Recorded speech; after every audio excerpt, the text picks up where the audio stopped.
राहु के बुरे प्रभावों के लिए सबसे ज्यादा जो अगर कोई उपाय बताया जाता है तो वो ये बताया जाता है कि आप अपने टॉयलेट्स को प्रॉपरली मेंटेन करें। वास्तु में भी ये देखा जाता है कि टॉयलेट्स की लोकेशन या टॉयलेट्स की जो भी दिशा है वो एक निर्धारित होनी चाहिए। अब ये चीजें आप देखिए टॉयलेट साफ कर लेंगे, लेकिन जहां तक टॉयलेट की दिशा है, उसकी पोजीशन है और भी बहुत सारी चीजें जो वास्तु में कही जाती हैं, वो सारी चीजें अक्सर पॉसिबल नहीं होती। ये तो तभी पॉसिबल हो सकता है जब आप अपना मकान बना रहे हो, बना बनाया ले रहे हो, तब भी नहीं हो सकता। और देखिए अधिकतर लोग बहुत जमाने से बने हुए मकानों में रहते हैं जिनमें वास्तु का दूर दूर तक नामो निशान नहीं होता। जितने फ्लैटेड सोसाइटीज हैं उसमें आड़े तिरछे मकान बने हुए हैं और हर फ्लोर हर फ्लैट वास्तु के हिसाब से तो बना नहीं होता है। अब जो ज्ञान मिल चुका है सोशल प्लेटफॉर्म से या व्हाट्सएप यूनिवर्सिटी से, वो हमेशा इस चिंता में डाल देता है कि कभी भी हमारे साथ कुछ अनिष्ट हो जाए या कुछ भी हो जाए तो हम सबसे पहले अपने टॉयलेट्स की तरफ ध्यान देते हैं, क्योंकि हमने ये सुना हुआ है कि टॉयलेट्स के कारण ये प्रॉब्लम्स आ सकती हैं। और इसमें सबसे बड़ी प्रॉब्लम जो मानी जाती है वो मानी जाती है वास्तु की और राहु की। अब राहु के लिए आप अपने टॉयलेट को साफ सुथरा रख लेते हैं, लेकिन फिर दिशा की बात आ जाती है। अब ऐसे में एक सबसे ज़्यादा बताया जाने वाला जो उपाय है वो ये है कि बाथरूम में आप नमक रख लीजिए। अब देखिए जो नमक रखना है ये मैंने भी एक वीडियो में कहा था, और इसके अतिरिक्त मैंने ये देखा है कि इस पर इतने सवाल उठते हैं कि कौन सा नमक होना चाहिए, किस बर्तन में होना चाहिए। तो देखिए बात ऐसी है कि आप चाहे सेंधा रखें, चाहे जो घर में इस्तेमाल करने वाला नमक रखें, ये कार्य तो करते होंगे 10%, 15%, 20%, लेकिन अगर पूर्णतया उस नमक का आपने फायदा लेना है तो देखिए नमक होना चाहिए जिसे हम कच्चा नमक बोलते हैं।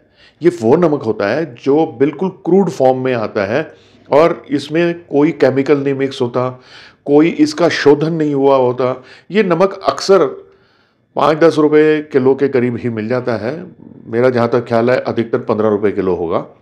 और ये वो वाला नमक है जिसे ज़्यादातर कोल्ड स्टोरेज में लोग यूज़ करते हैं या बर्फ़ में मिलाकर, और जैसे आइसक्रीम वाले और ये अपनी रेडी में डालते हैं, ये वो वाला नमक होता है। और चूरा तो नहीं होता, ये एकदम पाउडर नहीं होता, लेकिन बहुत छोटे छोटे छोटे छोटे इसमें दाने होते हैं और थोड़ा इसका मटमैला सा रंग होता है। करना ये है कि ये नमक एक मुट्ठी भर लेना है, यानी जो आपकी मुट्ठी में आ जाए इतना नमक लेना है।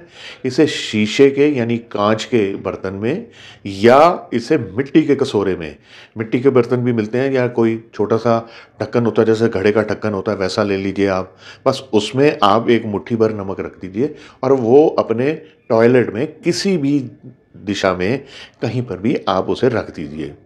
ये 1 महीने तक ही पड़ा होना चाहिए और 1 महीने के अंदर ही अंदर आप इसको बदल लें। अब प्रश्न उठता है कि जो नमक हमने हटाया वहां से उसका क्या करें।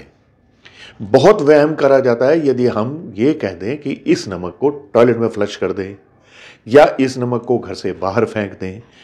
देखिए उचित तो ये रहेगा इसे कहीं बहते हुए जल में प्रवाह कर दें या किसी तालाब वगैरह में डाल दें आप जाके। सबसे आसान तरीका यह है कि आपके घर में बर्तन धोने का सिंक हो या आपका हाथ धोने वाला वॉश बेसिन हो, आप ये नमक उसमें उड़ेल दें।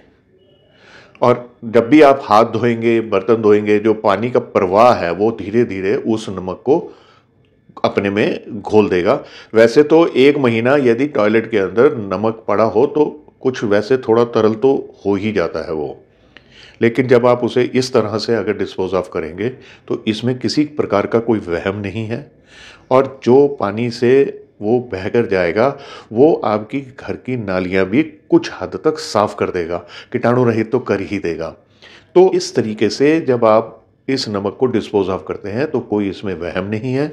और दूसरी बात यह है कि ये नमक जो है एक तो सस्ता है और आपको इसे 20-25 दिन के अंदर बदल देना चाहिए और इसका पूर्णतः आप लाभ उठा सकेंगे और बड़े से बड़ा टॉयलेट का वास्तु दोष जो है वो भी निकल जाएगा। आशा करता हूँ ये छोटी सी वीडियो आपको पसंद आई होगी।